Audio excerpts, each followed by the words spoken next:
Hey y'all, it's Alden with Feeding Friday Night Lights. It's September the 13th, and that means it is finally time for you to meet the family that'll be benefiting from our fundraiser. It is my joy to introduce you to Braxton Piñero. Braxton is the son of Heather and Pedro and a little brother to Chase, who's 16 months older than him. Heather and Pedro say that from the time he entered this world on that hot August day in 2015, that Braxton has been adventurous, full of excitement, energy, and lots of endurance. I mean, he had to keep up with big brother Chase, right? So that made it all the more puzzling in August of 2018 when Braxton all of a sudden couldn't keep up with Chase. He was asking to be carried everywhere instead of walking. He had regressed in potty training and his appetite had all but disappeared. And one October morning in 2018, Braxton woke up with a fully distended belly. Heather took him to the pediatrician. The pediatrician sent them to Children's in Plano just so that they could sleep well that night. And unfortunately, that would be the first of many sleepless nights. After an X-ray, CT scan, and ultrasound, the radiologist came in and said, "I'm very sorry, Mrs. Piñero, but we believe your son to have hepatoblastoma. It's a type of pediatric liver cancer. He will be transferred to Dallas immediately and undergo further testing to confirm this diagnosis." Braxton would be transferred to Dallas. He would undergo more testing, and it would be determined that Braxton did not have hepatoblastoma, but that he had neuroblastoma. The imaging revealed the severity of what Braxton was facing. His tumor stretched all the way from his right hip bone up to his heart. The tumor had collapsed his right lung, and the lung had leaked all of its fluid into his abdominal cavity. This is known as pleural effusion. And his left lung and heart were displaced, being pressed into the left side of his chest wall. The fact that Braxton had this pleural effusion made his neuroblastoma a very rare case. He was classified as a stage L2 high-risk patient, but followed a stage 4 protocol. His protocol looked like 5 rounds of chemotherapy over a 5-month period, a stem cell transplant landing him hospitalized on isolation for a month, 18 rounds of proton radiation therapy over a 1-month period, and 5 rounds of immunotherapy over a 6-month period. In June of 2019, Braxton received his first set of NED scans, no evidence detected. This does not mean that Braxton was in remission. It simply means that at the time of the scans, there were no active cancerous cells. Although his tumor was still there, and active cancerous cells can come back at any time. Now, I could spend any number of minutes on any section of his therapy, but I'm going to spend our time talking about his phase of immunotherapy, because that was the most recent thing that he received, and it leads us directly into what he's facing now, and ultimately the reason why I've chosen them to be the benefactors of your generosity. Braxton should have received 6 rounds of immunotherapy, but during round 1, he had a very rare reaction to his infusion. He started having bronchospasms where he could not stop coughing or breathe without the help of oxygen. His infusion had to be stopped, and the doctors had to go back to the drawing board. They believed that they could administer their medication, but in a slower pace over a longer period of time. And thankfully, this approach worked for rounds 2, 3, and 4. However, as each round passed, the doctors were noticing that Braxton's lungs never sounded clear. It always sounded like he had pneumonia. And now we're at round 5. It's the afternoon, and Braxton only has 30 minutes left of his IL-2 infusion to conclude his 5th round of immunotherapy. Heather's sitting beside his bed, and her phone dings, and she sees an article that catches her eye. Breaking news, IL-2. That's the exact medication that Braxton only has 30 minutes left to run. It's hanging on his IV pole. It's going through the tube into his port, directly into his heart. His heart is pumping this throughout his entire body. Breaking news, IL-2 has been recommended for immediate removal from all protocols. New research suggests that the lasting damage caused by this medication outweighs the potential good it could ever do. Can you imagine? There's nothing to be done. This is day 5 that he's received this infusion, and 4 rounds prior to this. The damage has already been done. At this point, Braxton's lungs were too sick to safely handle the 6th and final round of immunotherapy, and so at this point, Braxton is declared to be off treatment. It's now August of 2019. Now, there were a lot of medical episodes that happened between August of 2019 and January of 2021, and I'm going to be sharing some of those with you over our fundraising time together. But for time purposes today, I need you to jump ahead with me to January of 2021. By this point, Braxton has received an official asthma diagnosis. However, all of the steroids, medications, and inhalers that he has, there's not a single thing that's helping him. It's only getting harder for him to participate in life and to perform daily routines without the use of his rescue inhaler. Heather and Pedro feel like there is something deeper than asthma going on, and so once again, they start pursuing answers. They find a new pulmonologist that orders new scans and performs multiple tests, but all of them would be rendered moot because in June of 2021, Braxton contracts a cold that he just cannot kick. He is coughing so hard that he's making himself physically, violently ill. So Heather and Pedro rush him to Children's in Dallas. He's immediately admitted.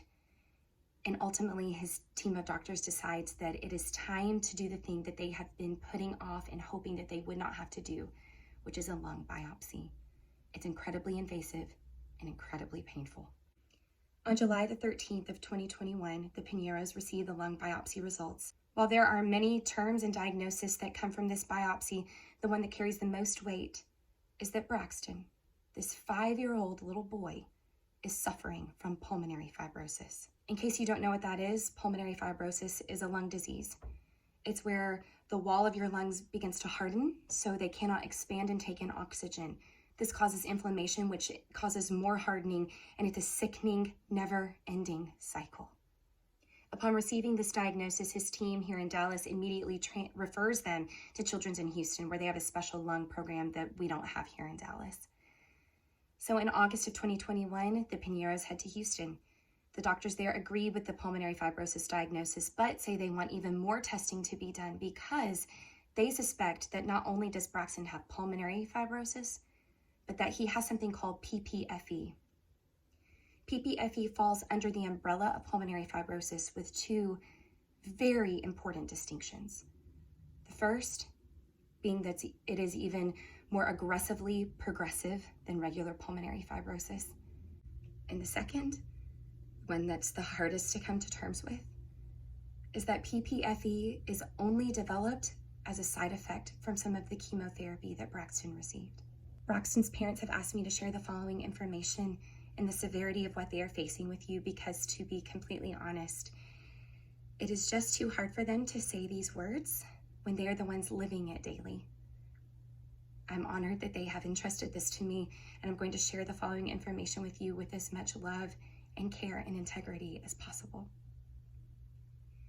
Braxton Piñero beat one of the worst types of cancer you can be diagnosed with, and yet he will ultimately lose his life to a secondary disease he developed as a side effect from chemotherapy. What Braxton is facing is terminal, incurable, there is no long-term solution available, and he will lose this battle in the ever-approaching future. Now, as you and I sit here and we listen to Braxton's story, it is possible and probable that you are feeling many different emotions, one of them potentially being a feeling of hopelessness. But if I can steal a line from my favorite TV show right now, Ted Lasso, it's the lack of hope that kills you. And I believe in the depths of my soul that as long as there are people out there like you and me who want to be generous, who are looking for ways to channel our generosity in ways that are truly life-changing for people, that we are that hope. That you and I in this little Feeding Friday Night Lights community, that we can be that hope for the Piñeros. We can help provide them a firm foundation for them to stand on while they brace themselves for what is quickly approaching. I asked Heather if there was a specific need that her family needs help with in this funding, and she said, honestly, we just don't know. There's so many unknowns right now. We just need help with life and all the new that is coming along with it. So I had this idea that I pitched to Heather, and I was super excited that she felt like it could potentially be a good fit for her and her family. So I'm going to share it with you.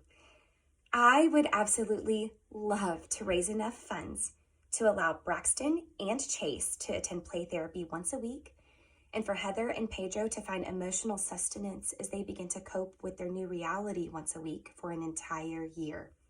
Now, when I set this goal, I honestly had no idea how lofty it was. I did some math, and for 4 sessions a week, one for each member of their family, it's a projected cost of a little over $31,000. And when I realized that, I considered changing my goal.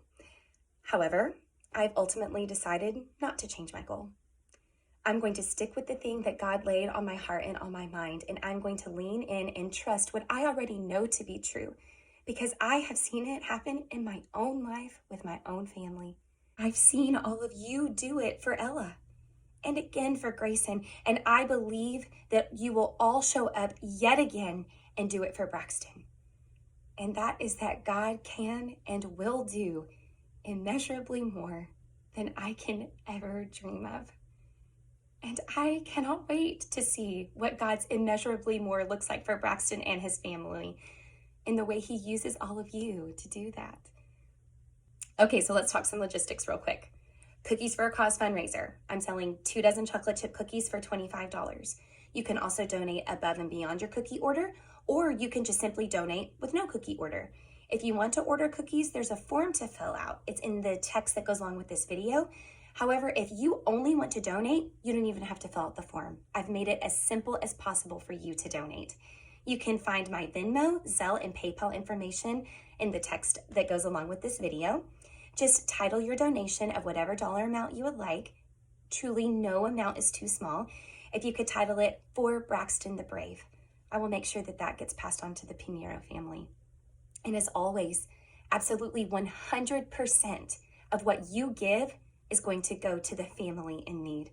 I don't keep any back for myself. So we kick off the fundraiser today, September the 13th.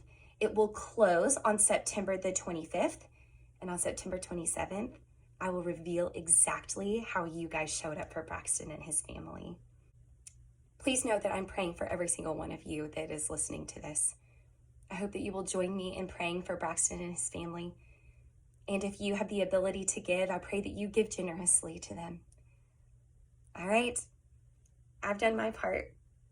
Now it's your turn to do yours.